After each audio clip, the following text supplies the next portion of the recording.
Boa tarde, André. Boa tarde a todas e a todos. E obrigado pela vossa presença. Vou fazer uma apresentação do Joshua Decter em português e a talk será em inglês. Só uma contextualização para enquadrarmos o nosso convidado. Antes de mais, Joshua Decter, obrigado por teres aceitado o nosso convite para este ciclo, Great Artists on Campus. Great Artists on Campus é um título que te fez muita comichão, porque não é sobre artistas só, vai-se falar de artes sempre ao longo deste ciclo, mas nem todos os convidados são artistas, a maioria são. Mas temos teóricos, temos curadores e a lógica é que se fale de artes e de artistas, mesmo que o convidado não seja artista. E o Joshua Decter é um escritor, curador, historiador de arte, que publicou livros influentes como Art is a Problem, Selected Criticism, Essays, Interviews and Curatorial Projects, 1986-2012, publicado pela GRP Ringier, em 2014, e um outro livro, Exhibition, A Social Intervention, Cultural in Action, publicado em 2014 pela After All Books. Joshua Decter escreveu regularmente para a Art Forum, Art Review, a MUS e a portuguesa Umbigo, e textos para vários catálogos de artistas tão diversos como Catherine Opie, General Idea, On Cavara, Fred Wilson, Keith Haring, Joan Jonas, and so on, and so on. Muitos artistas. Luísa Cunha. Luísa Cunha. João Louro e Luísa Cunha, num grande momento da carreira da Luísa Cunha, retrospectiva no MAT. Decter curou exposições no PS1, MoMA, no Museum of Contemporary Art de Chicago, no Center for Curatorial Studies, no Museum do Bard College, no Kunsthalle de Viena, entre outras instituições. Ensinou, portanto é também um homem do ensino, na University of Applied Art em Viena, na School of Visual Arts da New York City, na University of Southern California em Los Angeles, na Cooper Union em Nova York, portanto instituições de enorme prestígio internacional. Não me vou alongar. Joshua Decter, a palavra é tua agora, em inglês. Haverá uma conferência tradicional, o Joshua vai ler excertos e pensar connosco, e no final há 30 minutos de Q&A, perguntas e respostas com a plateia. Há estudantes, há artistas, há curadores, portanto espero que seja um debate, apesar de não ser uma multidão, a que está aqui hoje à tarde, mas que seja uma conversa qualificada e estimulante para todos. Obrigado pela vossa presença mais uma vez. Obrigado, Joshua. Obrigado, João. Muito obrigado for inviting me to speak, and I'm very happy. This is actually the first school in Portugal and Lisbon that I'm speaking at. I've done a couple of other events, but more institutional events. So thank you very much for taking the chance with inviting me, and I appreciate your generosity. And I'm going to translate everything João just said into English for all of the English speakers here, some friends from various parts, Estoril, Cascais, and elsewhere. No, I'm kidding. I'm not going to translate it all. It's just, the biography is the biography.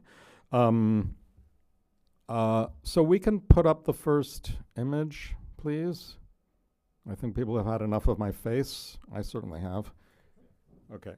So what I thought I would do today, without exactly knowing who would be here, the audience, the public, that I would try and provide sort of some context to some of my writings and thinking over the past years, but in a way that tries to comment on current events, culturally, politically, sociologically, ideologically, to make certain connections between some thinking and writing from, let's say, the 1990s up until the present in different ways. And particularly given the very, I think, tragic situation right now politically in my country, the United States, even though I've been a resident of Portugal now for about 3 years. The situation in the U.S. is very disturbing to me and many other people. So I thought that I would try and offer kind of reflections on what I think has evolved in the U.S. in terms of certain key issues in relation to art and broader parts of culture, let's say popular culture. And then also talk about some questions regarding museums and curating and things like that. So thank you very much for bearing with me. I'm going to be reading rather than being kind of improvisational because I'm, maybe that's because I'm more of a standard academic and not a jazz aficionado, so I'm not going to be doing sort of extemporaneous stuff. And I want to encourage anyone with any type of questions, because I think that I'm going to have about an hour, a little over an hour to speak. I'm probably not going to get through everything that I prepared, which is fine, but I'm encouraging everyone, particularly the students, to please ask any questions during the question period. Even if there's criticisms, please do not hold yourselves back. I think it's important to have open dialogue and open discussions and debate, even if we have disagreements. So I'm very open to that. In terms of the others who are here, you're not allowed to ask any questions, only the students. No, I'm kidding. So in the mid-90s, I kind of got preoccupied with questions of so-called stupidity and idiocy and apathy within broader popular culture in the U.S., and also as that began to manifest within certain art forms, and also tried to think about a history of that within art and also popular culture. I'm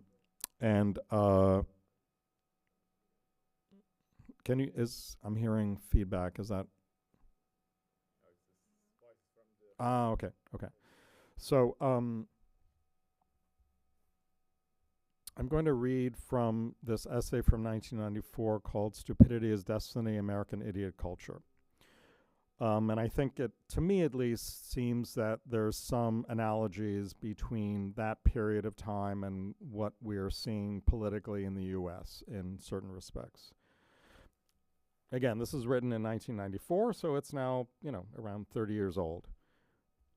In America, we have finally come to terms with our penchant for stupidity, and we have responded with a nuanced type of apathy. Allegories of hope, promise, and socioeconomic upward mobility that enjoyed prominence in the movies and on television for many decades may now have finally been deferred in favor of allegories which suggest that everyone, regardless of race, cultural identity, or economic standing, is stuck in the rut of an ordinary existence that is not quite enough. Well-trodden models of success are now in some disrepute. Today, we love the endless replaying of banality for the sake of banality. Stupidity has become a kind of designer behavioral mode, the costume we most comfortably fit into after a long day of rationality and goal-oriented labor. Stupidity has become hip. Our stupidity may even have utilitarian value. It is instrumental. Our celebration of stupidity is not merely a case of self-parody or parody, but an investment in self-debasement. This is all in some rather peculiar way the sign of a decadence, I would propose, during our fin de siècle era, a steady erosion of literacy and intellectual fluency that bespeaks a willing abandonment of a model of cultural advance or progress, instead favoring a capitulation to a kind of hopelessness of a nation in a state of societal and educational decay, a kind of symbolic death. Again, this is 1994, not 2025, and I'm, again, referring to the United States. There's little doubt that we are increasingly seduced by the culture of stupidity in the U.S. And I'm going to just move on to, there was an article in the New York Times, an opinion piece in the New York Times by an important opinion writer that came out, I think within the past week, that sort of, to me, was an interesting bookend, at least to, obviously I'm not the only one in the U.S. who has written about issues of stupidity, and this is a big topic for cultural theorists and for others. But I thought it was a nice kind of bookend, so I made this little kind of put the two pieces together just to suggest a kind of bookending of somebody commenting on 2025 in the United States and me commenting on 1994. There's little doubt that we are all increasingly seduced by the culture of stupidity. It has become a kind of vicarious pleasure which cannot be easily rationalized through recourses of denial. Our fascination is converted into a kind of dispassionate critical scrutiny, and we submit that the culture of stupidity is a sociological symptom to be placed under analysis so that we can remain distant from it to a certain extent. Surely we're more enamored of our national heritage of stupidity than we are willing to admit. Beavis and Butthead, who were two cartoon characters that were played on MTV in the US in the 1990s and then went global. I think they're a global brand. Beavis and Butthead, those two lovable idiot heroes of American television culture, are worshipped for their success at degrading intellectual standards to an all-time low. They are cartoon characters manufactured under the auspices of MTV, music television, and their primary activity is sitting in front of television after yet another hopeless day at school, demonstrating the unlimited resources of their stupidity, watching and commenting on music videos. That's cool, that isn't. This is Philistinism as comedy, and it is funny. While deeply disdainful of the older type of moral instruction or leadership, the Beavis and Butthead show does offer a kind of pedagogical position that there is no problem with being very stupid. Beyond the run-of-the-mill slackers, so to speak, these two adolescents take a kind of distracted pleasure in their condition. They have found a kind of sublime in the idiotic and drool on each other to prove it. They are, however, too dumb to be effectively sociopathic.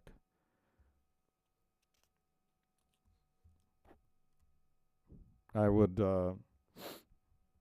this is Ren and Stimpy, again, also from the 90s, perhaps less known, but on Nickelodeon at the time.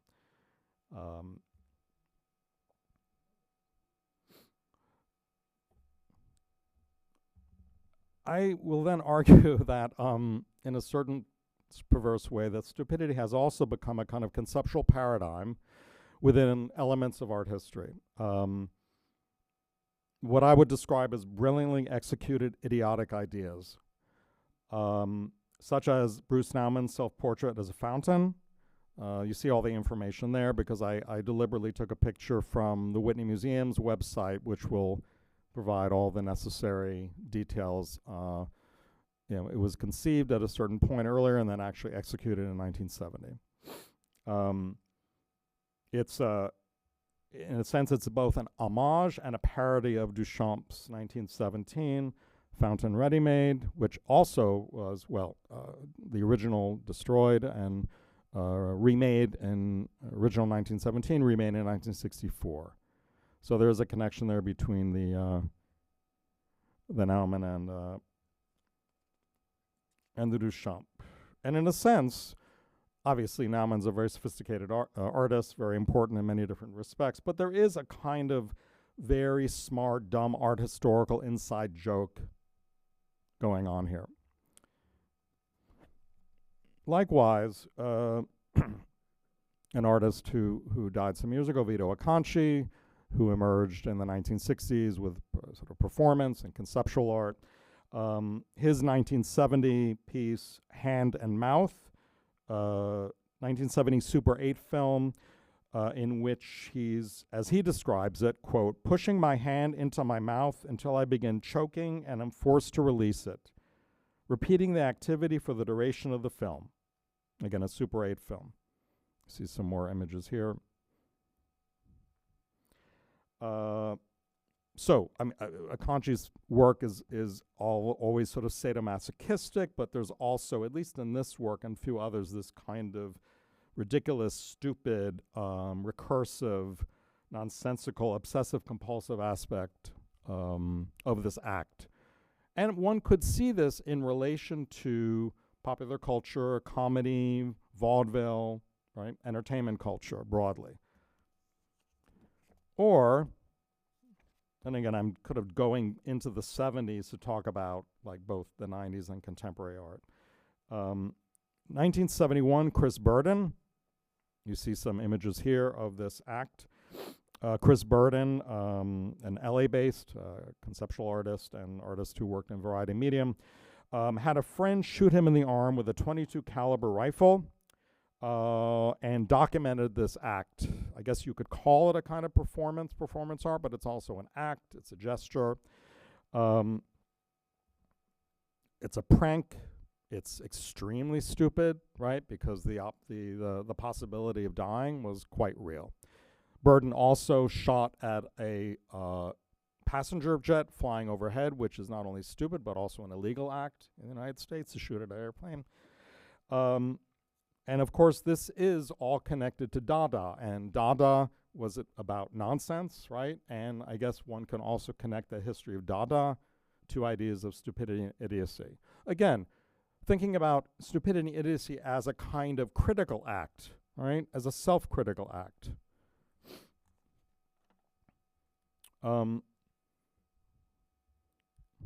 Sorry, I don't mean to be provocative, but this is a work by Mike Kelly, one of his symbiotic relationship pieces from the 1990s, which I thought was appropriate to show as well in relation to these ideas. But funnily enough, since there has been a Mike Kelly retrospective of the Tate in London, the Tate Modern in London, they've been selling this at the store online, this print version of the work. The original is a kind of large banner that's hung directly onto the wall. So I thought it was interesting and kind of humorous that they would convert this into an item to buy. Today, as we slip distractedly into habits of distracted nihilism, perhaps there is still a way of transforming our intellectual, cultural, and maybe even moral debasement into styles of critical engagement. On second thought, trash that idiotic idea. Maybe there's really nothing more politically correct or radical chic than being stupid. Anyway, that's the end of the 1994 piece. So I'm going to shift gears and significantly and sort of read a little bit from the preface to my Art as a Problem book, just to give you a sense of my ideas regarding avant-gardism and the vanguard and how I think about the relationships between avant-gardism and broader issues of culture. And this was the book that was published in 2014, which was a kind of anthology of writings, and it was an opportunity to sort of reflect on writings from the 1980s to the early mid-2000s. There was a very important American art critic named Harold Rosenberg, who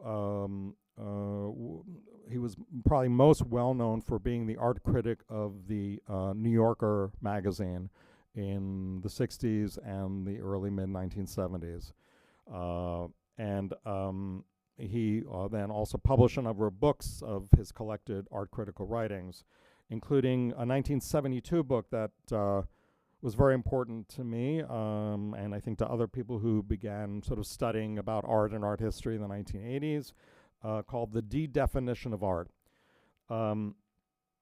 And at that time, in the early 80s, mid-80s, when I was a student, his writings convinced me that that art criticism actually had a purpose, that one could actually be an art critic, maybe not necessarily survive exclusively on being an art critic, but that there was a vocation to being an art critic.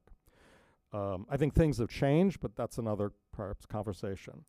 Rosenberg was born in 1906 and died in 1978. He was came from a Russian Jewish family who immigrated to the United States in the early part of the 20th century. He's most associated with the notion of action painting in relation to abstract expressionism of the 1950s. In his writings in the 1960s and 1970s, he tries to unpack some of the contradictions of art and the art world, many of which I would suggest are still with us today. And again, I'm writing from, more of a New York perspective, I guess, but I think that these issues are relevant here in Lisbon, relevant in the broader European context, and globally in different ways. Since contemporary art is essentially a globalized condition or phenomenon, to one extent or another. Rosenberg offered a kind of what I would describe as a no bullshit engagement with key issues: the putative death of art, the dematerialization of the art object, particularly in the 1960s around conceptualism, performance, art as life, life as art, participatory art, the relationship of art and politics, the relationship between the avant-garde and mass culture, art and the academy, among other issues. In an essay called DMZ Vanguardism, Rosenberg argued that although the ideological conditions of negation that were necessary for making a vanguard were no longer applicable, again in the 1970s, the idea of vanguardism, or a kind of socially reconciled avant-garde, as he put it, had become a stronger driving force than ever before in the field of contemporary art, because of the need to perpetuate the mythologies of the vanguard's social defiance. He therefore characterized vanguardism of the late 1960s and 1970s as a sorry, I'm now tripping over my words, or his words, demilitarized zone. Quote, "In sum," he wrote, "while art today is not avant-garde, neither has it been absorbed into the system of mass culture," end quote. Again, this is writing in the early 1970s.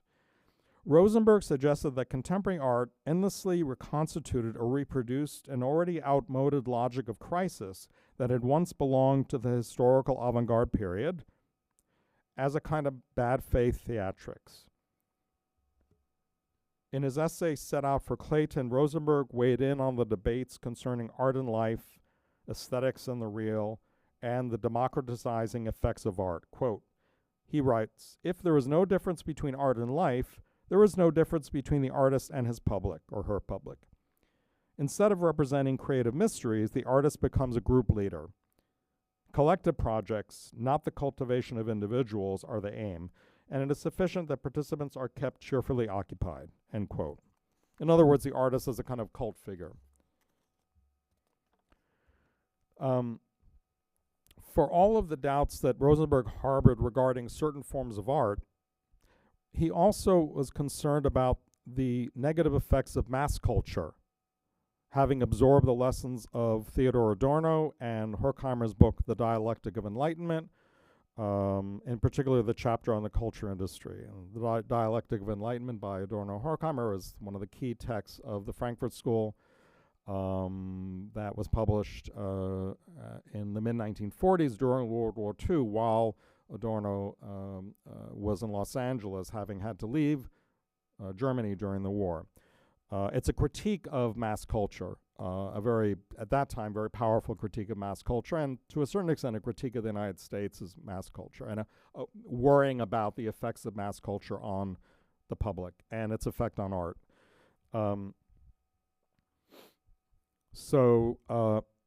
Rosenberg, again, maintained faith in the notion that art still had the capacity to generate a space for self-development and self-expression of the individual as a necessary bulwark against broader social homogenization and political repression. So on the one hand, Rosenberg was concerned about mass culture in relation to art, seeing that there was always an interconnection there, but still believed that art could in some way defy the homogenizing processes of mass culture, and could in some way provide protection, if you will, against political repression. Well, I don't know whether his theory holds at this time, but that's a more complicated conversation. When I was a student in the Whitney Museum's Independent Study Program, and this is an image of an Andrea Fraser piece, one of her earlier projects. I became, at the time, in the mid-1980s, I became intrigued by how museums functioned, particularly about how museums involve a transaction involving a platform for an artist to perform a critique, and that reflected the increasing power of what I would call tolerant institutions, and by extension, the institution's benefactors, constituencies, and publics to absorb, assimilate, and weather such critiques. In other words, with the evolution of institutional critique from the 60s onwards, it seemed to me that there was a kind of transaction between the museum and artists, and in a certain way, a kind of outsourcing of critique to artists. That the museum was museums were open to that critique as long as they were performed by artists in different ways. During the 1980s, it was French philosopher and theorist Jean Baudrillard's writings that began to influence me significantly. His pessimistic, yet I think rather realistic perspective on art in his 1972 book For a Critique of the Political Economy of the Sign seemed a powerful antidote to the claims being made about art's transformative capabilities or its critical powers. And Baudrillard wrote in 1972, quote, that modern art wishes to be negative, critical, innovative, and a perpetual surpassing, as well as immediately or almost assimilated, accepted, integrated, and consumed. One must surrender to the evidence that, again, from Baudrillard's point of view, art no longer contests anything, if it ever did. Revolt is isolated, the malediction consumed, and modern art, midway between critical terrorism and de facto structural integration, is quite exactly an art of collusion with the contemporary world. It plays with the world and is included in the game. It can parody the world, illustrate it, simulate it, alter it, but it never disturbs the order of the world, because that order is also its own order. For me, at the time, Baudrillard seemed to capture a kind of one of the contradictions of art, that as art attempted to, in some way, critique either itself or broader conditions of life, that it also, within its own kind of language, contained the structures of life that it attempted to critique.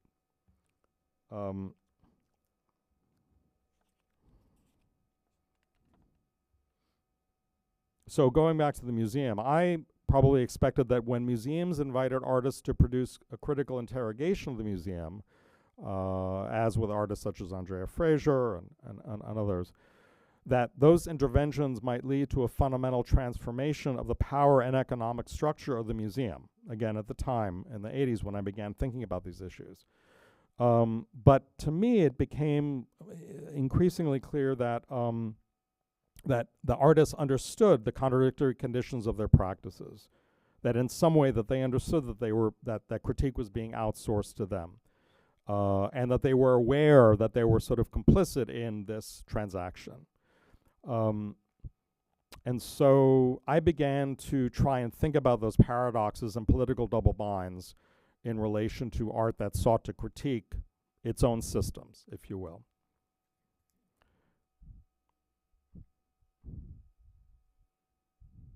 I'm going to move on because I think that we're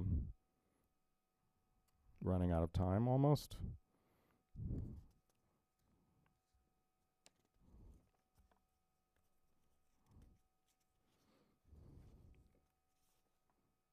Okay, so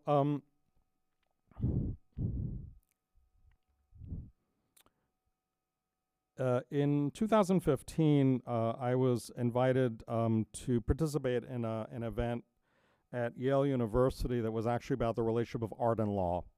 And it had a variety of experts on art law, copyright law, and I was asked to sort of think about the question of art and autonomy, if you will. So I did a very short talk, which I'll read now, called Inside and Outside Sovereignty, Outside and Inside the Law, from 2015.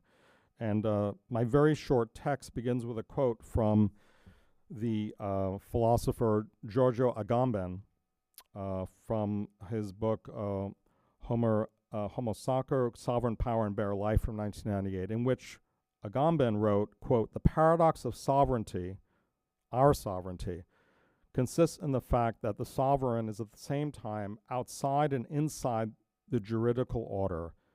In one of his last writings, Michel Foucault argues that the modern Western state has integrated techniques of subjective individualization with procedures of objective totalization to an unprecedented degree, and he speaks of a real political double bind, constituted by individualization and the simultaneous totalization of structures of modern power." And I go on to say, art embodies and reproduces legal, political, economic, ideological, and other double binds. Art's sovereignty is always only partial. Art is entangled within legal, economic, social, political, and other orders that also constitute, in varying degrees, its own order. Art is the aporia of art. Art is governed by the same laws that it seeks to break. We might say that art is always endeavoring to be at once inside and outside the law. If art breaks these laws, it breaks itself, which can result in powerful art.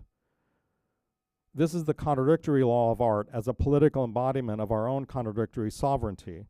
Art is lawless and lawful, at once sovereign and not sovereign, just like us. Can art have extra legal status? Can humans have extra sovereign status? While watching Citizen4 on HBO, I imagine that my television was also watching me. You may recall Citizen4, which was about Edward Snowden. Yeah. This meta-paranoia was triggered by observing Edward Snowden's rising anxiety about the possibility that his hotel phone might have been compromised, repurposed into a listening device. The Internet of Things becomes a surveillance of everything. Citizen4 is watching us too. The work of art in the age of legal, economic, and political double binds. We are the order we seek to disorder. We are our own incomplete sovereignty. Criminalize us. Actually, I think this has some interesting relevance to the question of when a president believes that he is above the law or outside the law, right, and challenges the Constitution, as we're finding right now in the United States. Like, what constitutes sovereignty in terms of the sovereignty of the president, what constitutes our sovereignty within the law, outside of the law. So I think these things are connected. I think what I'll do is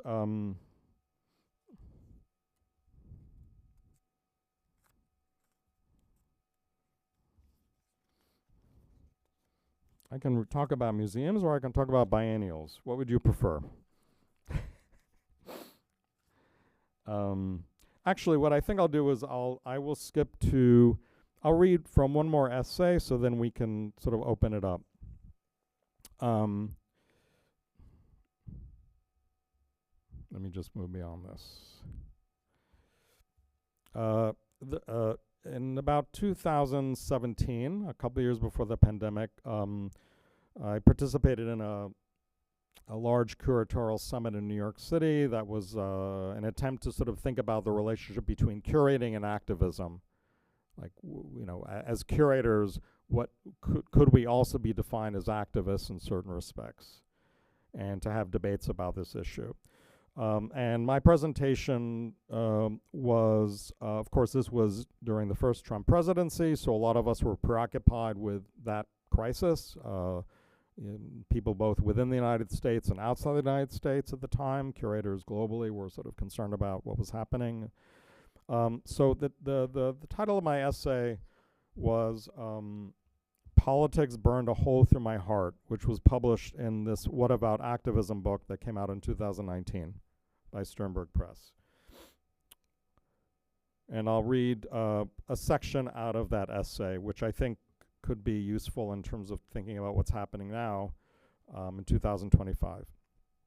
In various liberal democracies, realpolitik appears to be drifting away from human freedom and creeping towards human unfreedom, even as we understand that freedom and unfreedom and liberalism and illiberalism are always in a state of dialectical tension.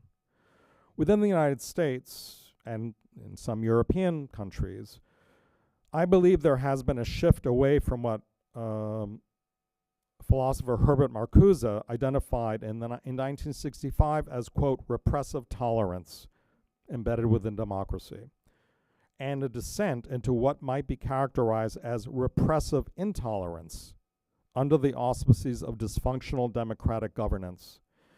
This uptick in illiberalism and concerns about the emergence of post-democratic democracy, I know that post-democratic democracy is a kind of contradiction in terms, but in a sense, that's where we sort of find ourselves in some places, seems to be fueled by increasingly isolationist, intolerant, populist expressions of ultranationalism, underpinned by white supremacist and or ethno-religious resentments of multicultural and multiracial society. Now, this was 2018, 2019. Things have only gotten worse in 2025, at least within the current Trump administration, in which even the word multiculturalism is not allowed to be used on government websites, right? The word multicultural cannot be used on government websites. So that's how far things have, yes, we had a decent Biden administration, and now we're back in the sunken place, so to speak. In America, the political and social crisis may not actually be Mr. Trump's relatively small extremist base, but rather the fact that nearly 63 million American citizens voted for such a person. And I continue to think that's the crisis. It's not simply that it's a small extremist base, it's that the majority of people voted twice for this individual. Before our eyes, right under our noses, it appears that consensus-driven democracy, Jürgen Habermas's notion of a rational democratic public sphere, is giving way to corrosively irrational hyper-dissensus, widespread balkanization, and a willful deconstruction of the difference between facts and lies, information and disinformation. With civil society sliding into incivility and social alienation amplified, ironically, by social media, society appears to be more and more alienated from itself. Society as post-society. Maybe the first order of business for any kind of activism is to save society from its own dissolution. Now, this was written again about a year and a half before the pandemic, at a time in which, of course, society was put into suspended animation, right, for over a year to 2 years.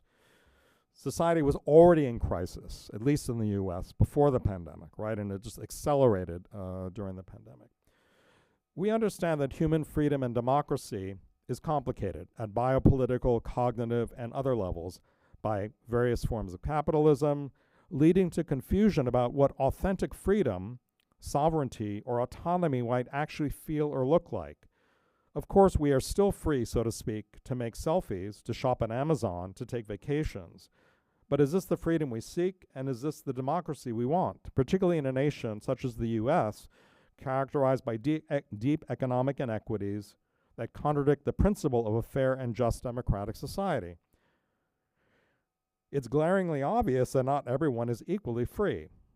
But what can we do as arts professionals and educators to help ameliorate these circumstances? Inject politics into everything? Engage in pedagogical activism? In the spring of 2017, I taught a seminar at the University of Applied Arts in Vienna called What's Going On? Oh, I think, there it is, yeah. That's just a little, that was the post that they made for my seminar that I taught in Vienna that month. What's Going On, or How to Be Human in Inhuman Times. For a group of young artists, architects, curators, writers, and designers. We discussed the ideas of Theodor Adorno, Hannah Arendt, Jürgen Habermas, James Baldwin, Susan Sontag, Guy Debord, Michel Foucault, Edward Said, Cornel West, Gal Gambin, Chantal Mouffe, many others. It was my hope that the seminar would be useful for students, some of whom had never encountered these materials. I thought that the responsible thing for me to do as an educator and as an American educator following the election of Trump and in advance of Austria's election at the time, in which there was also there was concerns about the far right, the FPO gaining more power, would be to focus on historical and current questions of freedom, democracy, totalitarianism, fascism, and other conditions. Of course, I don't have a clue of any right now as to what sort of impact that I had on these young minds.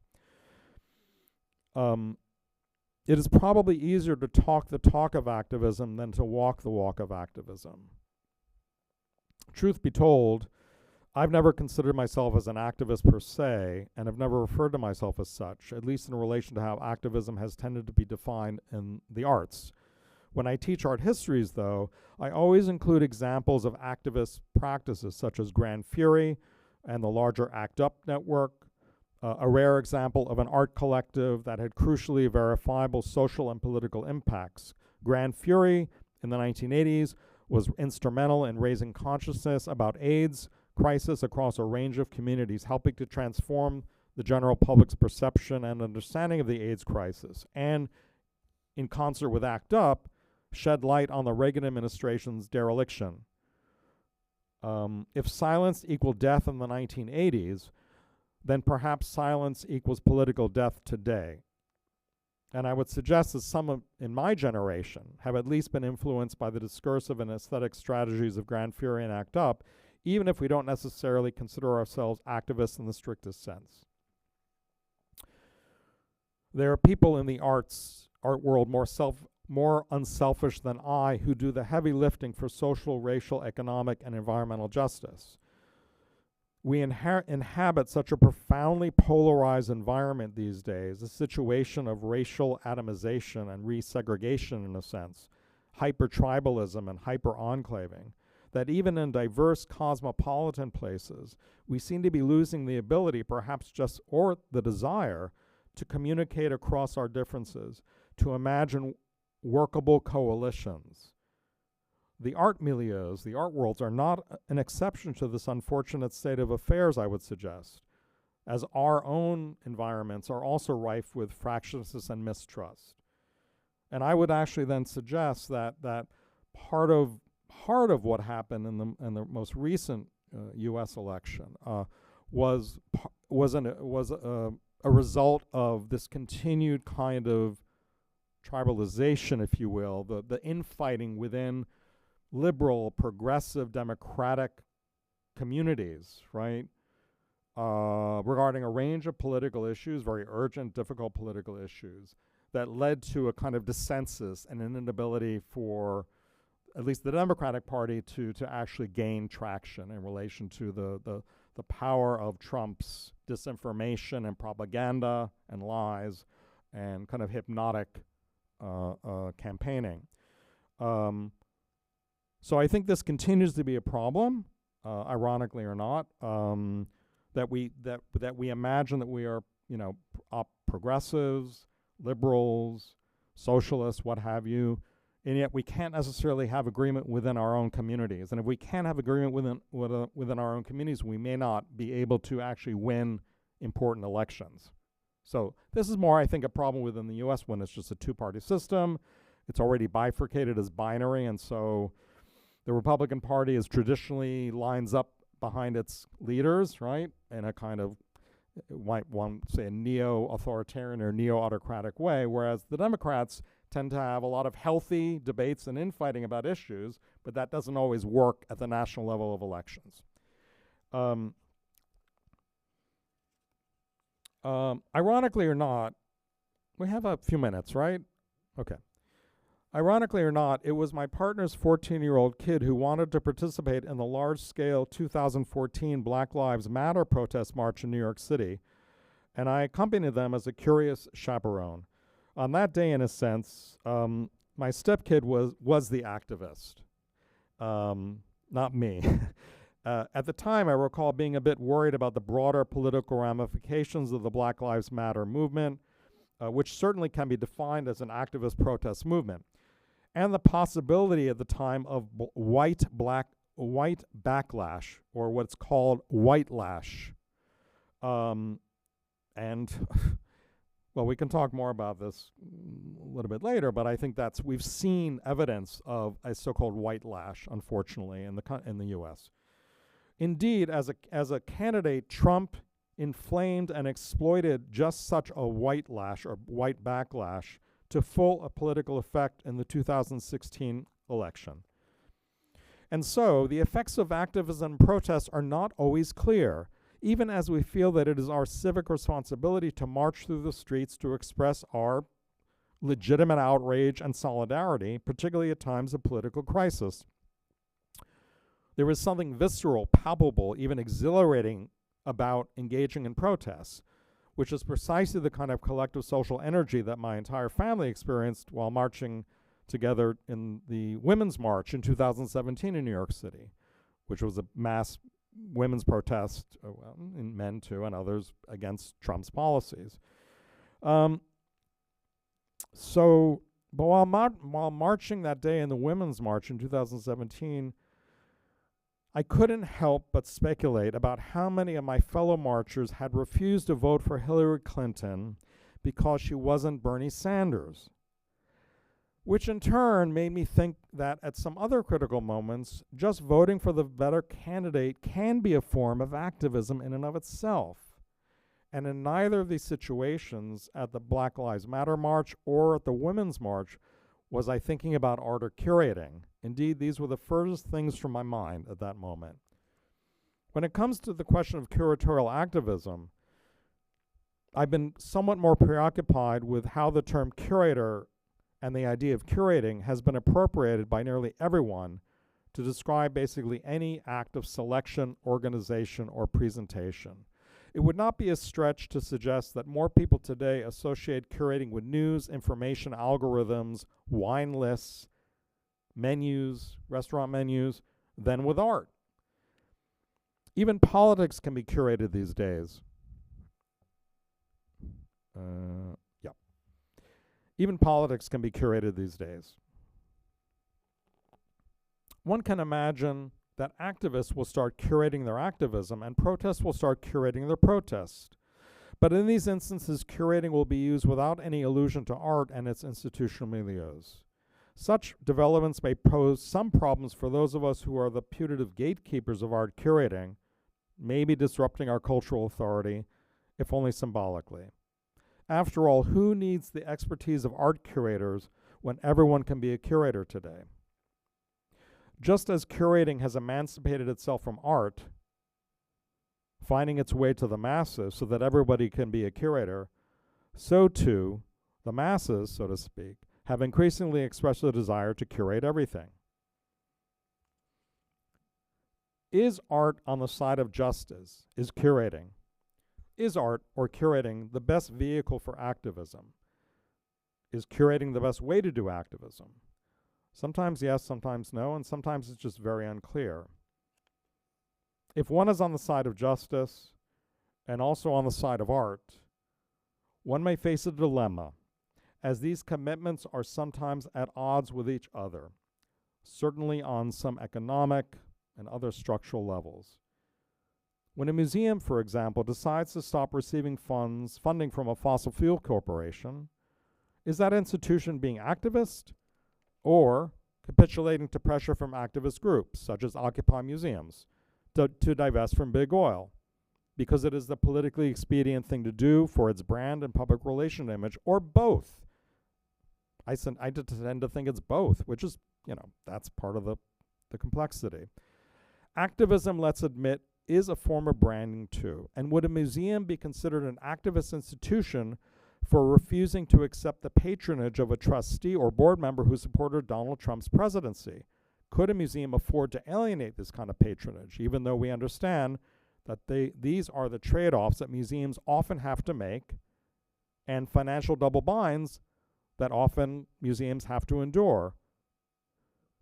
If museums or any of us, were to apply strict ideological purity tests and political purity tests, there would be few museums left standing.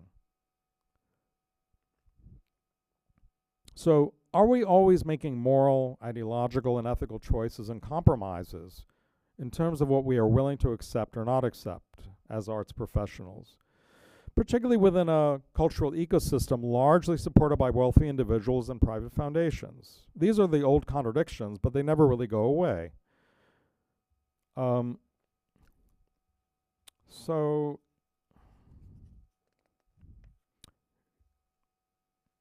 I have a few minutes. I'll be done soon. Don't worry. In the months leading up to the 2016 election and the aftermath of the political fiasco that we're still in the midst of, I have experienced waves of anger, disbelief, shock, paranoia, dark humor, and even occasional despair on a daily basis, as have many others. Some of these reactions have been translated into reflections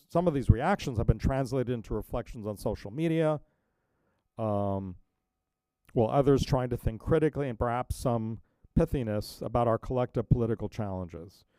My engagement with these social media platforms is more questioning than activist per se.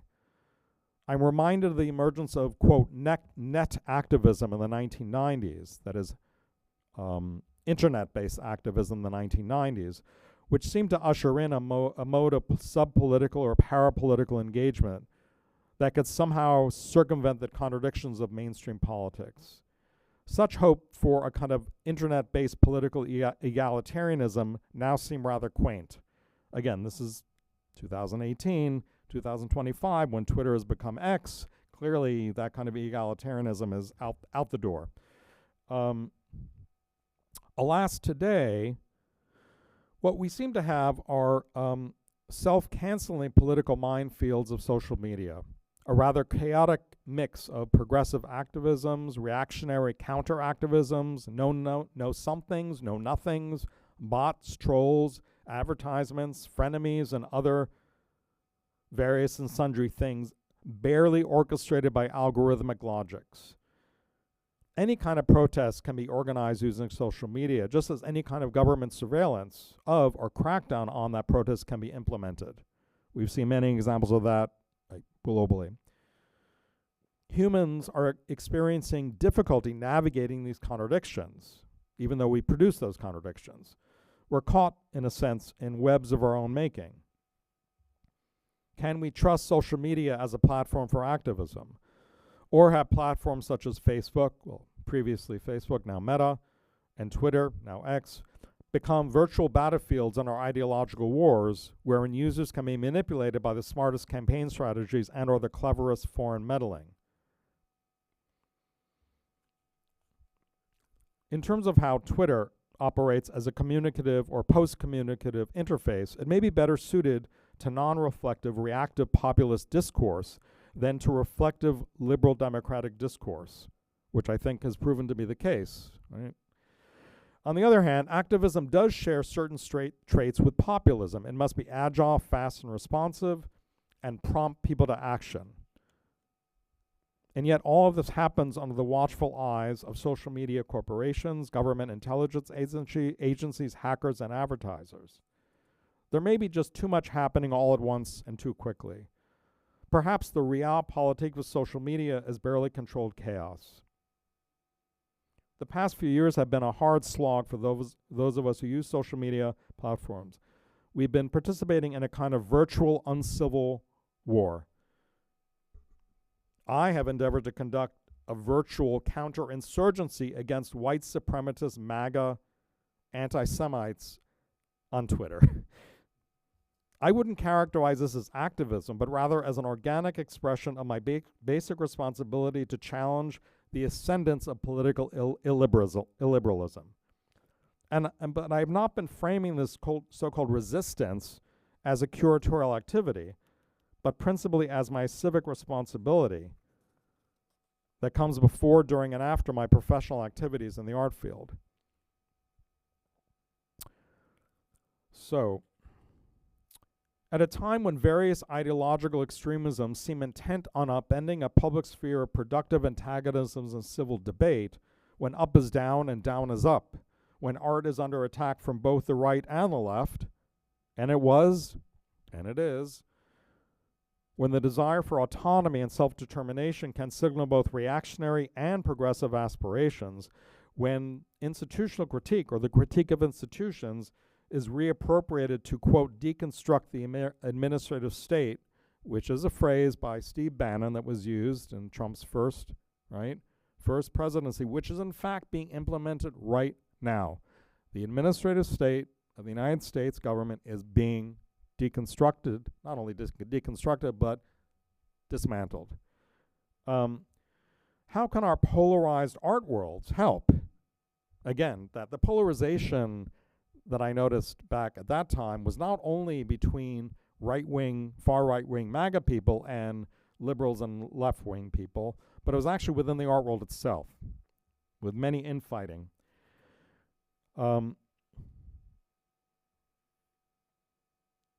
If politics is failing, do we imagine that art as politics can do any better? Is it possible to avoid reproducing the inhumane conditions that we will lament if each of us embodies those same human contradictions we seek to disentangle ourselves from? I protested more over the past few years than since I did in the Reagan period in the 1980s. Resistance, so to speak, is exhausting. One dilemma is that we tend to reproduce within our institutions, museums, schools, academia, the hierarchical power relations that we may abhor elsewhere. Regardless of race, creed, color, class, sex, gender, we seem to have little alternative but to aspire to succeed within these hierarchies and to accrue power within these structures. This is an underlying biopolitical predicament within our current socioeconomic and psychological arrangements. And this is not just specific to art and its institutions, although such contradictions tend to become amplified in the art field since we make claims that our power is better and we hold ourselves up as exemplars of the good. But am I good? Can I be trusted? On real political terms, there may be better and worse uses of power, of course, but power it is, nonetheless. What are the trade-offs we are willing to make for art? Perhaps we should think twice before claiming art as politics, particularly since politics and power tends to degrade everything it touches. Do we want art and artists degraded by the swamp of politics?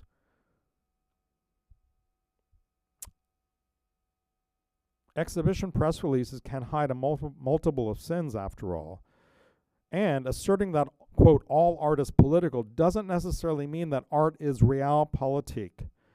To be an activist within the art world might mean acknowledging that what you critically interrogate outside of the art world intersects with how you operate inside the art worlds. In fact, there really is no outside of these complications and entanglements. At the same time, I don't believe we should be paralyzed by these complications, or become cynical and nihilistic, or be tempted by the disingenuous notion that by destroying everything, the stage will be set for revolution. Well, folks, our political institutions are being destroyed, and by the wrong people, and it's the wrong revolution. I'm talking about the MAGA folks. The reason why I wrote this then is because I'm not going to mention names because I don't name names. That's something that happened in the McCarthy period in the United States, which was dreadful. But I did an event around 2015 at a university in the United States with an artist who I deeply admire, who's done amazing stuff on social practice and socially engaged art. And before our public event, he whispered in my, this is before the 2016 election, he sort of whispered in my ear, I said, maybe it's better for Trump to win because then he will do such awful things to the country that people will have no choice but to rise up against him, and there'll be a revolution, and we'll get true kind of progressive politics, so on, yada, yada, yada. And I didn't say anything because we were about to go on stage and have a conversation in front of a bunch of people, but I have never forgotten that. It's disturbed me so deeply that the idea that somehow if you let the monster into the White House, that somehow there's going to be a revolution. That's not really how it works in the United States, at least in terms of progressive politics on the left or even liberal politics. That's how it works on the right. Look at what happened with the insurrection. It's people on the far right who use violence.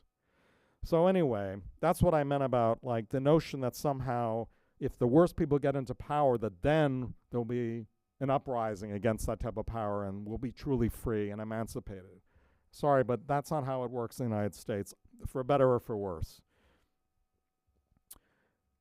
I'm almost finished, I promise.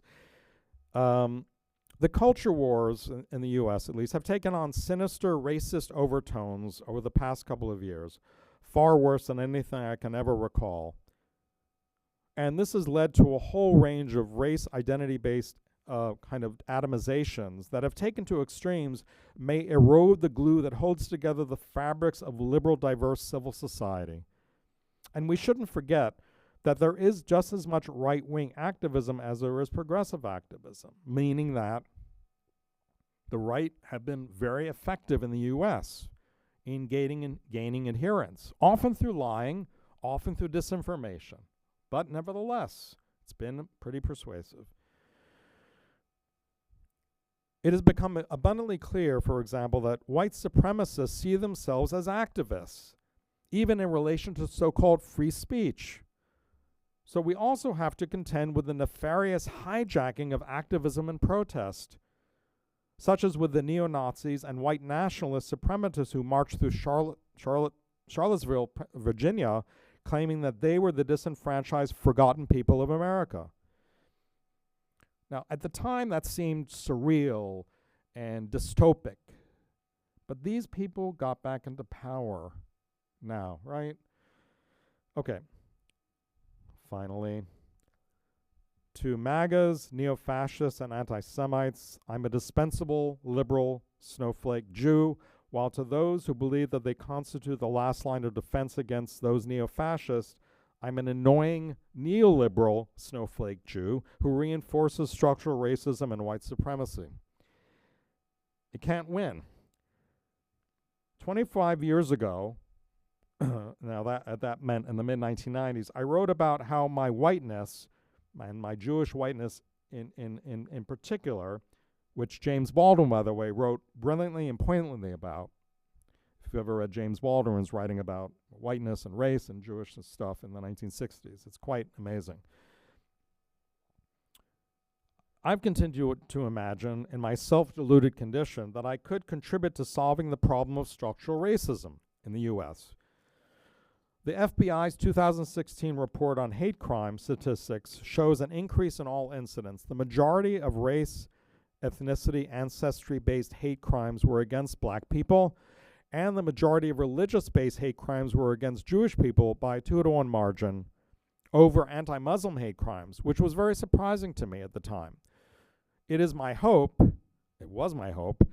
that blacks and Jews could rekindle forms of solidarity and cooperative activism, coalition building in terms of ideas of intersectional class differences, economic discrimination, and how racism disproportionately impacts black people, that did have productive impacts during the 1960s. Lastly, in terms of thinking about curatorial activism and what that might mean, I'm not sure, again, this was written for a curatorial conference and then which subsequently published in a book about curating. I'm not sure if running around the world pointing to ourselves or our exhibition projects and institutions as exemplars of curatorial activism, just because we say so, is a persuasive type of activism. I remain very wary of the notion of the curator as savior and the artist as savior, regardless of good intentions, ideology, or politics. I worry about narcissism eclipsing activism. I'm not suggesting that one must be utterly unself-interested to engage in activism, because it's just not possible for us to be completely unself-interested and selfless. And art is not a profession for the selfless. But perhaps we need to occasionally decenter ourselves and do so without completely deauthorizing our political sovereignties. It's a tricky balancing act. This is also perilous, particularly when so much is about performing our self-representations in the contested field of identity politics, so to speak. But with true activism, isn't there always a risk of self-annihilation? Maybe to be an activist requires overcoming a fear of self-annihilation and abandoning one's wants, needs, and desires for the sake of others. This means that I am not an activist, at least not yet. I could go on, but maybe it's want to have some questions. What do people want me to drag on with some other writing, or? I mean, I have a whole thing set up of like, you know, like these are sort of some recent posts that I did that I thought were. I try to use social media in a way that's humorous, but also tries to be a little bit serious. Try to think about the contradictions, you know, that I get updates from the New York Times daily in my email with, you know, the end of democracy and a nice recipe for granola, basically in the same paragraph. So what do we do with this? How do we navigate this, right? It's nuts. Now, this moment of political collapse, art has never seemed more necessary and irrelevant. And what I mean by that is to kind of go back to some other issues, is that, of course, we need to fight for art.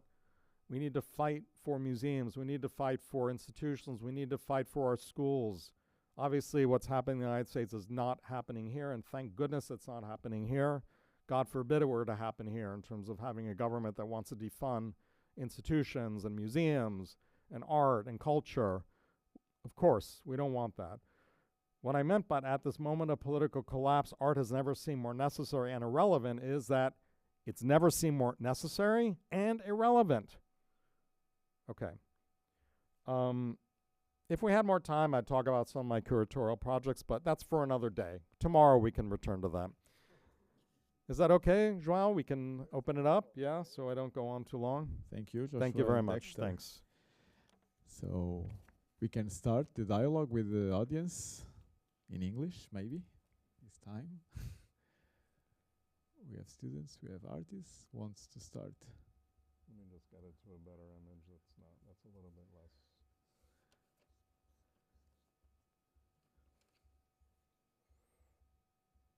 I have one question to maybe start and break the ice. Another curator was with us a few years ago, Philip van Kouteren, the director of SMAC in Ghent, and he talked about this preoccupation of right wing in the cultural institutions and the influence on the near future of art. And we were discussing about, is it the art world still exterior to the right-wing movements or the authoritarian tendencies, or are these movements already inside the art world? Because I think sometimes we have a kind of angelic or representation of ourselves as art world tribe, like we are immaculate and the wolves are surrounding us. But the question is that there are new movements on social media, etc., of artists against contemporary art and youth against contemporary art. And it's massive movements that probably in this room we don't know, but with huge influence on the new generations. Dismantling the post-Duchamp art. So I would like to listen a little bit about it. What's your idea about it? Well, it's interesting.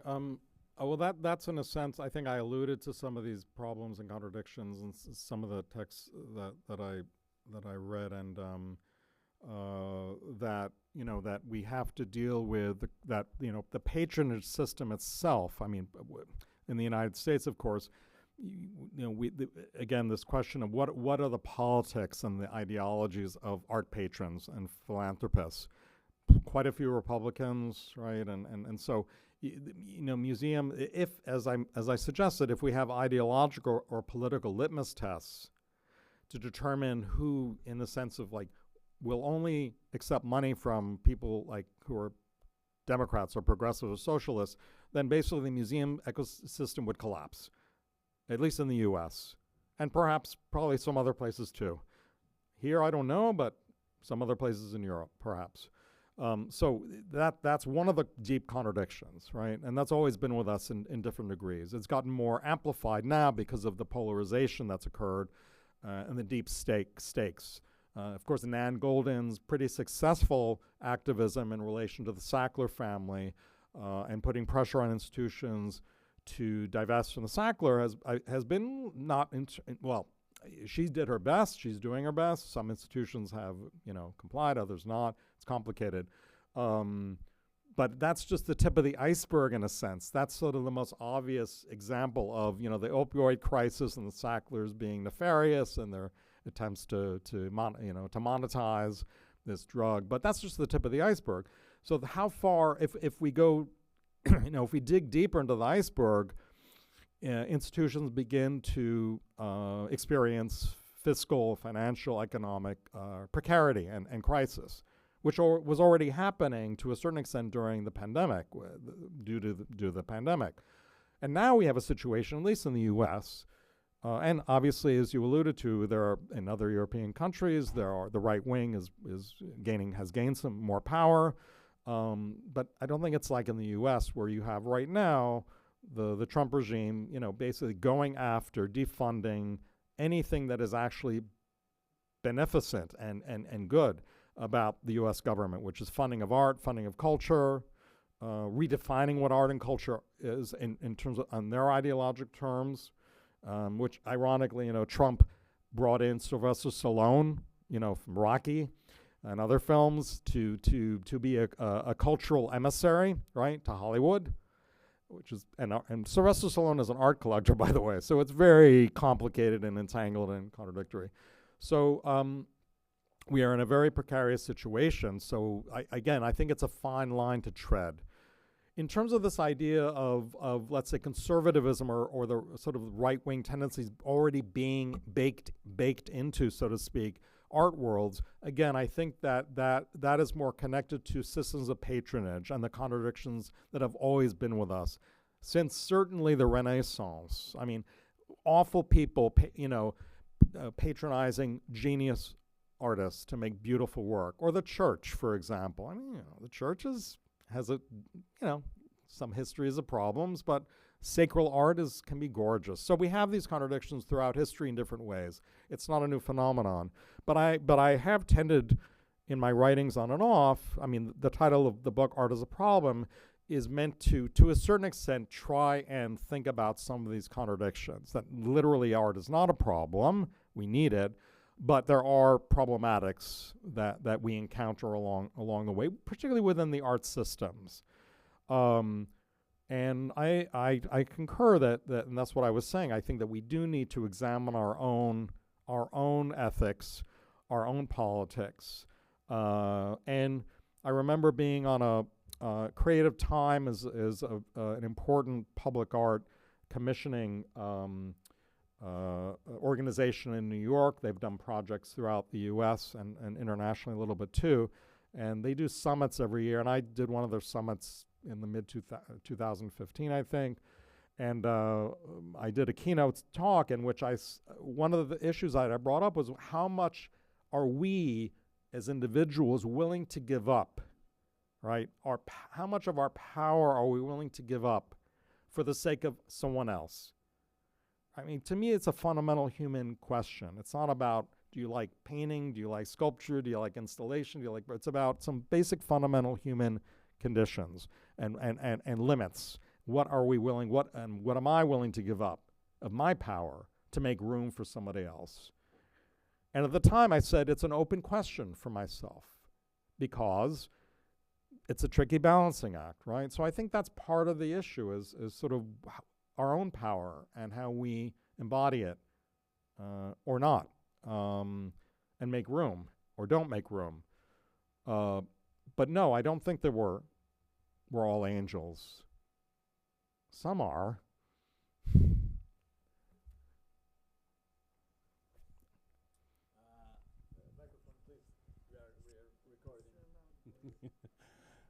Hi, Josh. I have a question about your statement towards the end about art has never seemed more necessary and irrelevant.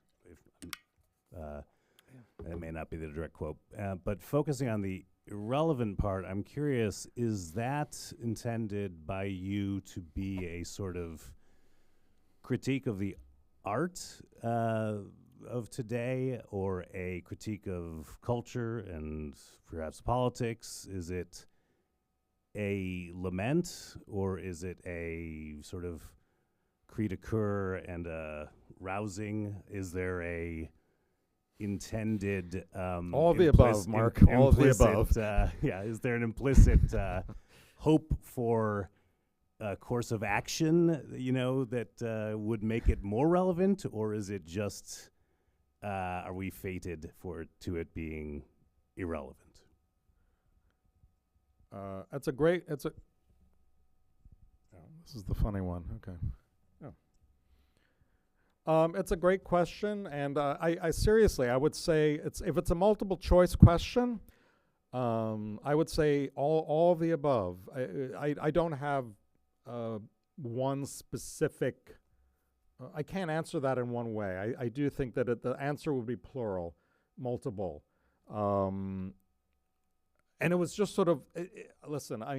The way I use social media, if something occurs to me, I put it out there. I didn't edit, I didn't edit it. You're an editor, so I did not, I thought something, it just flashed through my mind. Something was happening. Something was weird. And yes, it's a lament. It's, I guess to a certain extent, it's a critique of both politics and of art and of culture. It's a hope that things will change. But it's also a kind of maybe a recognition and a realization that we can't put, at least those of us in the art communities and art worlds, art professionals, that we can't place all of our eggs in that basket. And this was a lament that I've had in terms of the most recent election. I think we've talked about this. I've talked about it with all my friends and loved ones and acquaintances, that my deep, deep frustration with and consternation about people who had the opportunity this past November 2024 had a choice between two candidates. Yes, the Democratic Party is imperfect.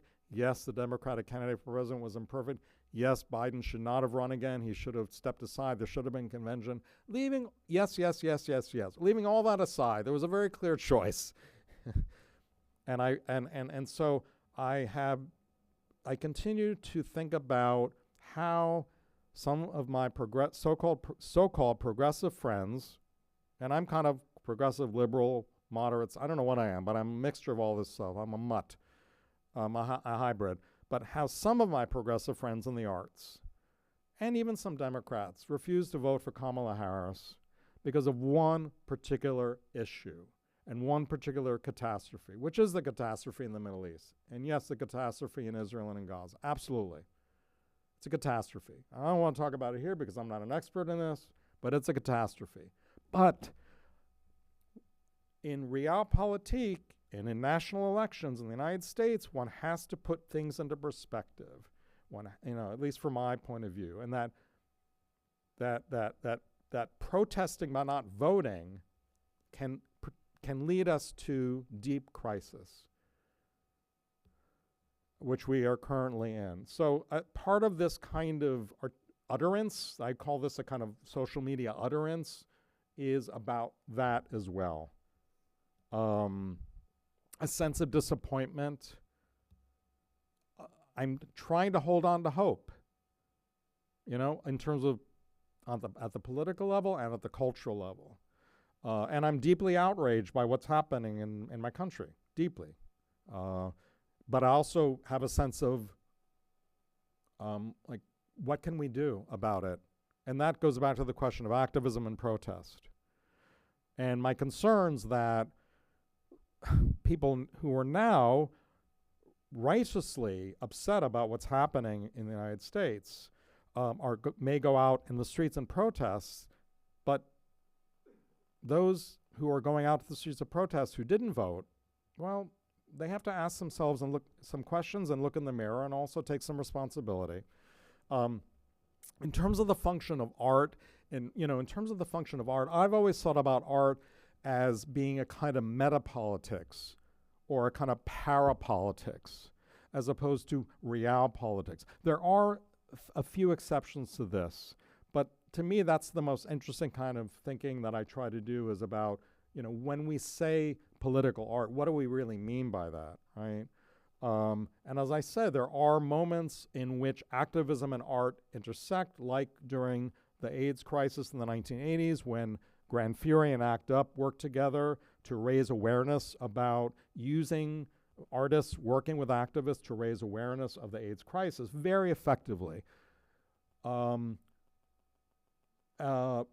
those are rare moments. Even Nan Goldin's effective activism is not per se about her artwork per se. Really, it's more about, in a sense, making, I think, a very smart delineation to a certain extent between her art per se and her activism, right? So anyway, that's a long, sort of winding response to your question. Yeah.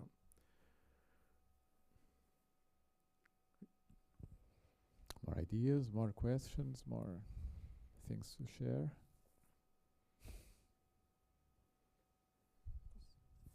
Hello. Thank you.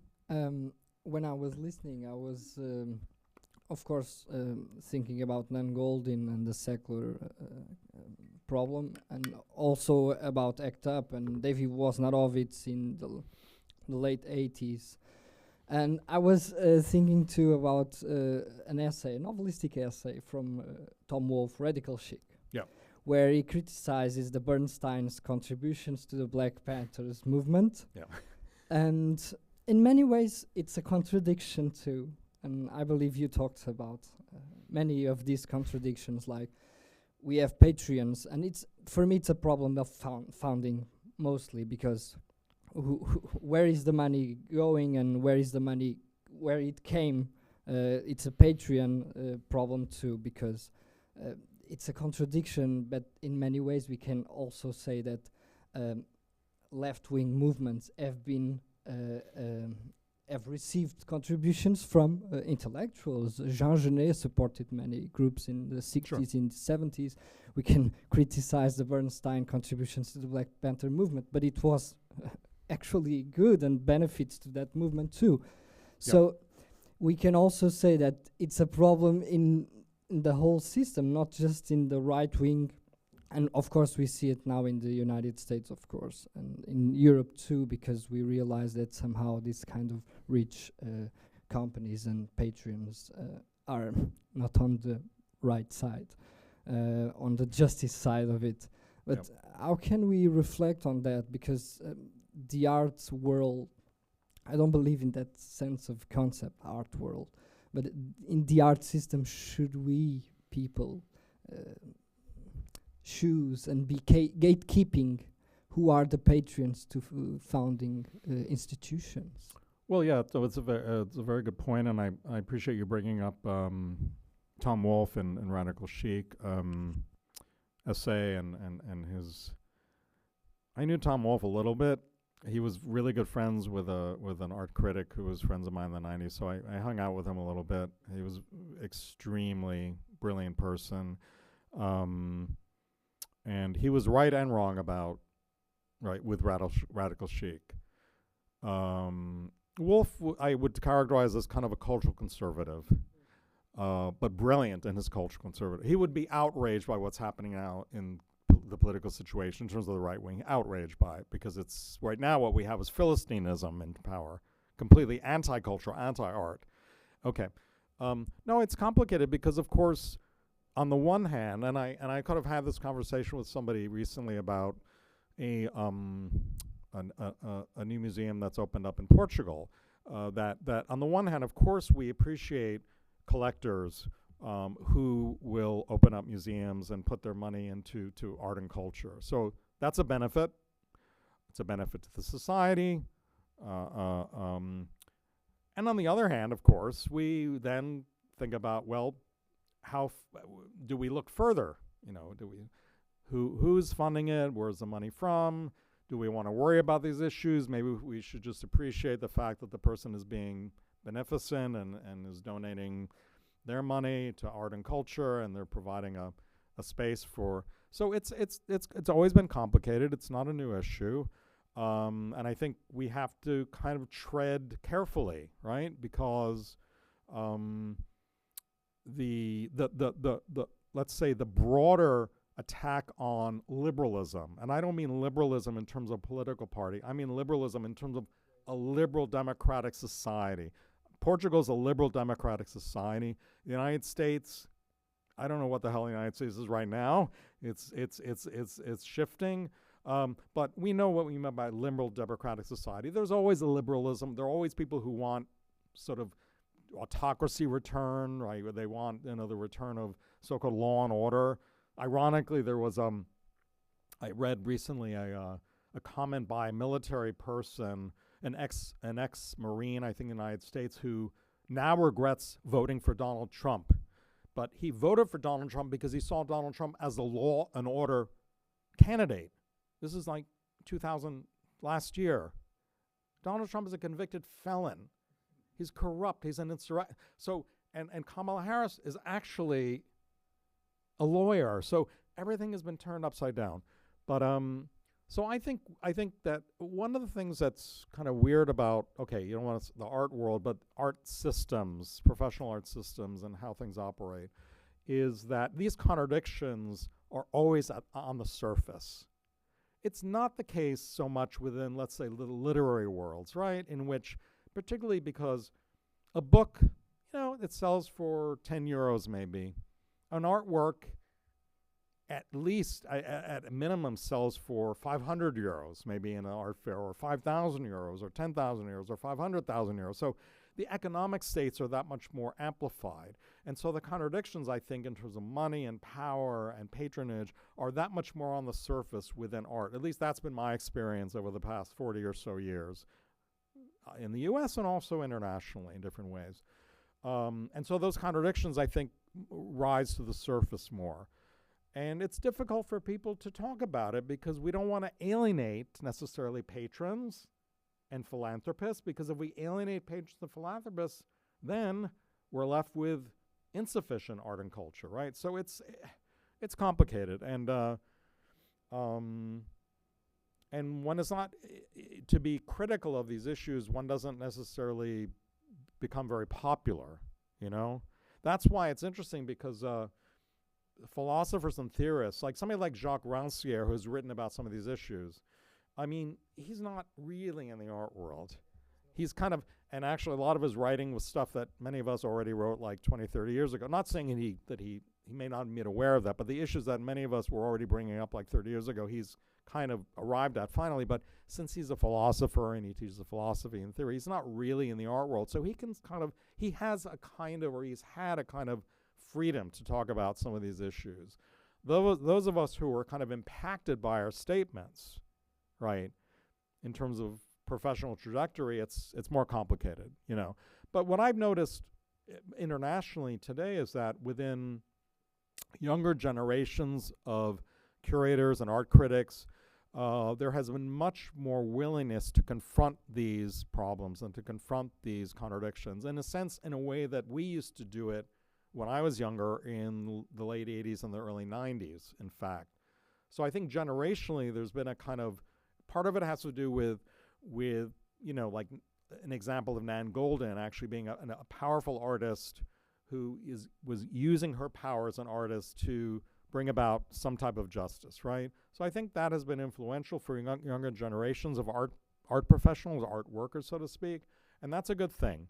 But I think now there's also a lot of confusion and frustration in terms of the political situations, whether that's in Germany, right, whether that's in the U.S., whether that's in France, anywhere, Brazil. I mean, like, how do we connect the dots between these different problems? So, any concerns, problems?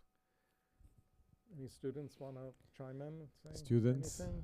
from visual arts, some ideas? You can ask me what my favorite artist is, who my favorite artist is, you know, even that's fine too. Manuel Valente Alves. You can in Portuguese, and then João can translate it, or I can understand a little bit, but Yes, João can or I translate can too. talk. It's, yeah. Yes, in English. Yes, sometimes I think what there is the art system as an ideology, or no? So there is an ideology. It's is it in itself an ideology, a political ideology, or no? So can right parties, extreme right parties, can artists that are political engaged by that area, can they produce art, contemporary art that puts questions, that problematize? It's Well, that's a I. Yeah. I'm thinking yeah, no, that's about this because yeah, how yeah. to live in this environment so disruptive and so how to produce, how can we make society without breaking Yeah. No, I think that's connections and yeah. I think that's a very interesting question and a very interesting point. I mean, within the contemporary art circles or ecosystems that I have traveled in, so to speak, and worked within and navigated, the answer would be no. People, right-wing or far right-wing people, generally speaking, artists are generally not right-wing or far right-wing. There are exceptions. I mean, artists, like an art student who goes to an art school, right? They may come from families that are conservative or right-wing, but often they want to escape. Again, I'm talking more of a U.S. context. That's what I understand best. But they often want to escape that kind of background, a traditional background, maybe a conservative political family, what have you, and see art as a kind of release from that, an emancipation, an opportunity to be different in the world. So you generally, from my experience, you don't find a lot of right-wing people wanting to become visual artists. There are exceptions to this. And of course, there are some artists who are making paintings of Donald Trump currently that Donald Trump loves. There are, people making these crazy paintings of Donald Trump as Jesus, Donald Trump as the king, Donald Trump as the Messiah, who are right-wing people who know how to paint. So there's that type of art, which is kind of like I would call political kitsch, so to speak. So there is a kind of prohibition. You're talking about the ideology of the art world, the contemporary art world, so to speak. There has been a kind of prohibition on art that carries with it a certain kind of right-wing conservative politics, yes. But again, you don't have a lot of artists coming from that political ideology. Some, but not a lot. But that is interesting in relation to the question of patronage, right? Because you do have quite a lot of, let's say, people who are financially conservative, right? Economically conservative, who support all kinds of contemporary art, right? And they see a kind of distinction there. So it's a question of what we worry about and what we pay attention to, right? And what bothers us or what doesn't bother us.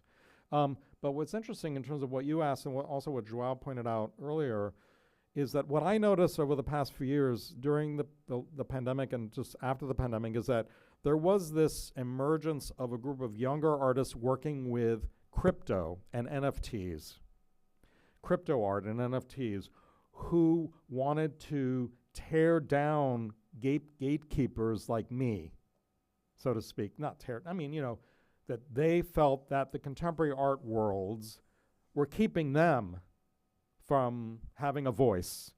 And they thought that their voice, which was maybe they learned how to code, they didn't go into art school necessarily, they learned how to code, and the kind of visual art that they were making was actually just as relevant as what any other well-known contemporary artist was making. So there was they were knocking on the door. They were knocking on the gates. Some people call them barbarians at the gates. That they said NFT art is the future. And ironically, now crypto, to a certain extent, has aligned to a certain extent with the MAGA movement to a certain extent. Now, we now have an official crypto reserve in the United States that Trump has introduced. So you do have other currents, other kind of, I would say, maybe kind of subcultures that are now kind of operating and in which the politics are more ambiguous. And I think you do have more kind of more right-wing ideology surfacing. But the art itself is generally pretty shitty, so to speak, or fairly mediocre. I mean, that's, but that's a question of, I guess, taste and criteria, and that's me as a gatekeeper, right, making a kind of value judgment about what these people are making. I sort of had some discussions with some of these young NFT artists like a few years ago. We did some space events on Twitter about these issues. And I thought it was interesting engaging with them, and I understood their anger and frustration that they thought they were being kept out of contemporary art,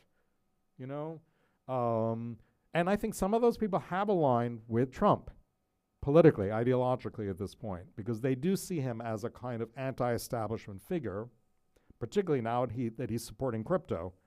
And they see their interests align with his interests to a certain extent. Maybe not all of his interests, but at least his interest in supporting the crypto community, right? So you have these weird alignments now, which are peculiar.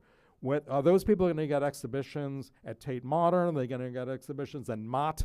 Are they going to get exhibitions in galleries? No, probably not. No, not for the most part, no. Will that be because of their political ideologies? Maybe, but it will be mainly because the majority of them are just making crappy art.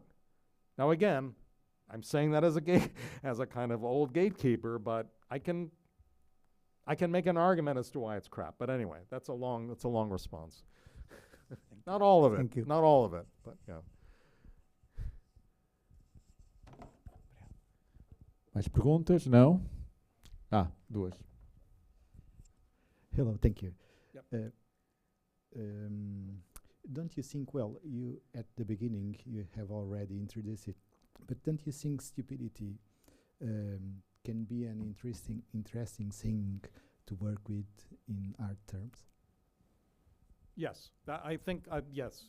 It could or can be, and it is, and there are a number of artists that I've worked with over the years who have definitely talked about this, and but again, they're working. I mean, I showed maybe a couple of examples that, I mean, listen, Bruce Nauman and Vito Acconci. I didn't know Bruce Nauman, but I knew Vito Acconci fairly well. He said, yeah, some of my stuff is stupid and silly, but I like that, it should be a provocateur. I don't consider Nauman's a different. I just wanted to show that piece because I thought I love that piece, and it's funny and it's kind of stupid, and it operates on many different levels. But yes, of course, it can be, and there have been artists that have worked with this in different ways, but in a way that is often kind of self-critical, requiring sort of criticality of mind, right? So yes, it depends how it's articulated, right? Ultimately, but there's the danger again is not so much in the art, but again, how artists might address questions of idiocy or comedy, right, in different ways. It's a question of how stupidity or the crisis in education seeps into the body politic and how it's taken advantage of and exploited, right? So art is more or less in its own kind of little sphere, its own kind of little silo, more or less. But the problem is when you have what was once a kind of parody becoming the reality. And that's how I'm thinking about what's been happening over the past 10 years on political terms, is that the parody has become the reality. It's been inverted, turned on its head. And that's the danger. Do I need to look to art and movies and literature for the parody of a reality anymore? I'm not sure, because it seems to me that reality is itself a parody. And that's dangerous, of course. And it leads to, I think, nihilism and apathy, disenfranchisement, depoliticization, which is what's happened in the US to a certain extent, fatigue, which I talked about before, already being exhausted in the first Trump presidency. And Joao and I were talking about this over lunch, that there's a kind of inertia or exhaustion, I think, amongst people in the US that, holy shit, we have to deal with another 4 years of this, and it's worse. And he's attacking everything immediately. Trump learned from the first presidency what to do. He's smarter now, much in terms of how to undermine government and how to undermine liberal government. He's become much more clever in how to do it, and that's unfortunately because it's. I mean, I see it as a kind of that what in his first term it was kind of more of a kind of stupid neo-authoritarianism. Now it's a smarter neo-authoritarianism that's at play, attacking the courts, attacking the Constitution in ways that are much more effective. So that's the real crisis, and I hope that there are politicians, right-wing politicians throughout the world, making notes, right, taking notes about how he did it. If it can happen in the United States, it can happen anywhere, so to speak. I'm not saying all hope is lost. I'm just saying I don't know what's going to happen, and it's very worrisome. Yeah. Hello. I was wondering if you think, on another note, if you think the gallery models, as we know, failed, and how do you see the role of galleries evolving? That's an interesting question. Thank you for coming. Appreciate it. Very sweet of you.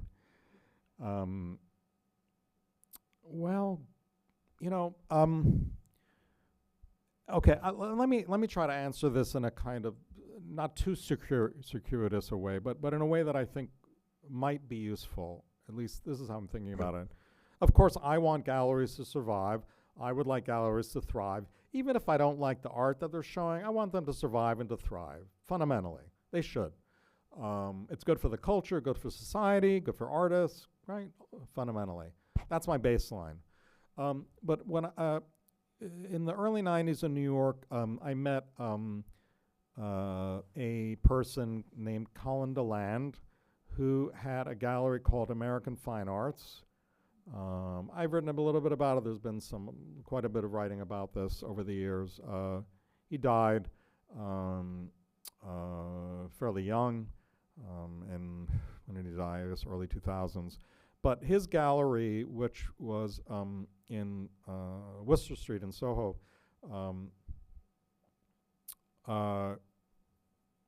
attempted to sort of function more as a kind of somewhere between an alternative space and a commercial gallery. That he wasn't preoccupied. He was not great with money, which was for artists not always the best scenario. But artists who work with him, and there were quite a few very important artists that work with him, were aware of this. And the sort of, there was a kind of bohemianism, a kind of neo-subcultural, again, trying to do a gallery that was at once a kind of alternative space and a meeting place for people to talk about ideas, and a commercial gallery all at the same time. He was deeply connected also to parts of the European scene, predominantly within the German context in Berlin and Cologne.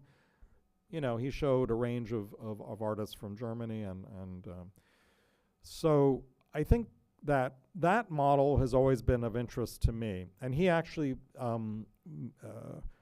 in the early 90s, invited me and two artists, Andrea Fraser, who I alluded to briefly, and John Miller, to ask whether we wanted to start an art journal. This was around 1991. And he said he would provide the seed money for this, but kind of under the radar. He didn't want to be known as a gallerist.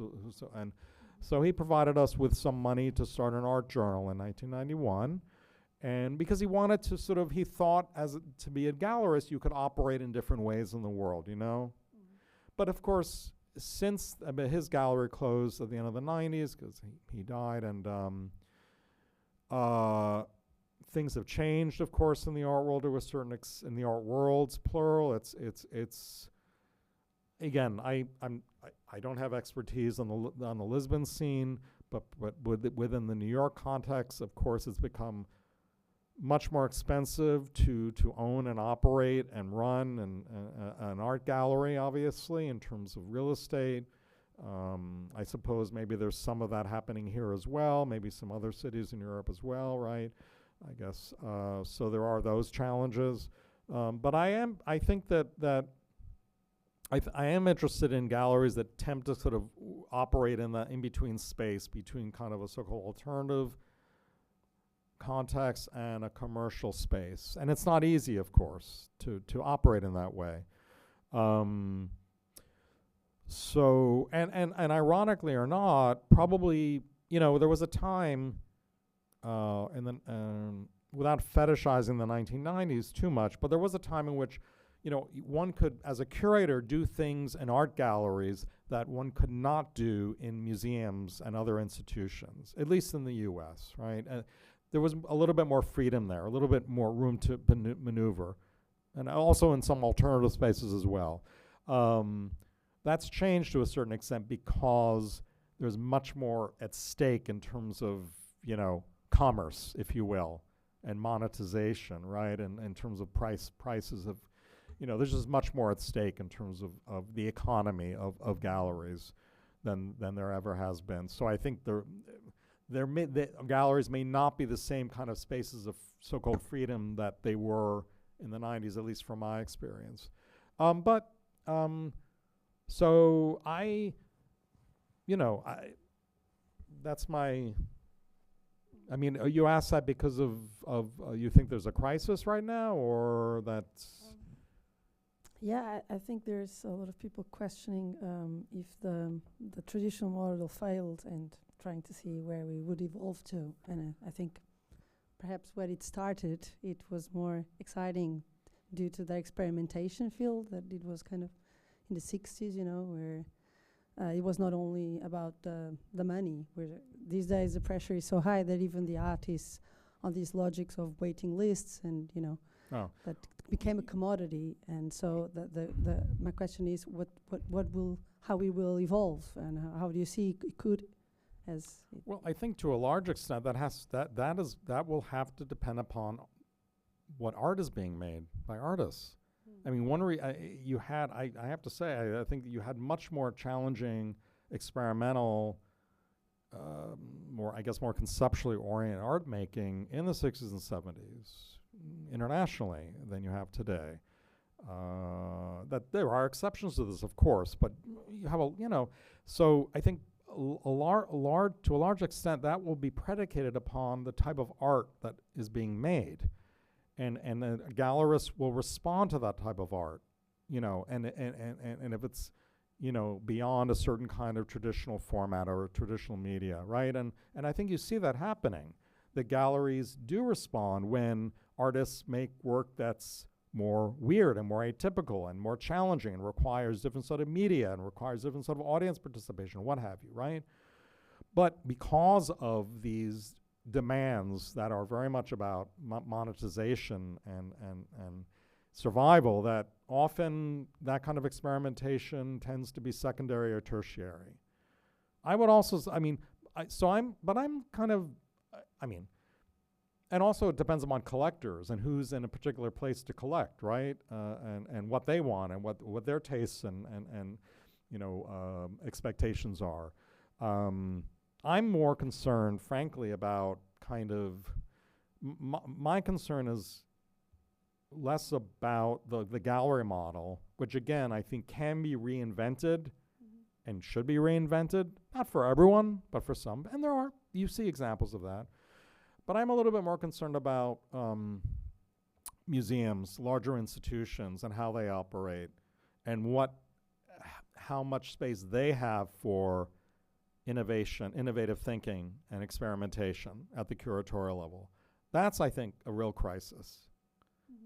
It's to a certain extent in the U.S., although I've noticed it here a little bit, and in other places, that there's kind of increasing pressure to do things that are aligned with, big galleries, markets, collectors, funders. And that goes back to, again, this thing that we've been talking about, which is some of these tensions between patronage, funding, what art is shown, what art isn't shown, how it's shown, things like that. So I'm a little bit more concerned about museums and large institutions in terms of those current conditions, and I'm about galleries. Thank you. Bem, nosso tempo esgotou. Obrigado a todas e a todos pela vossa presença. Thank you, Joshua Decter, for your lecture. It was wonderful.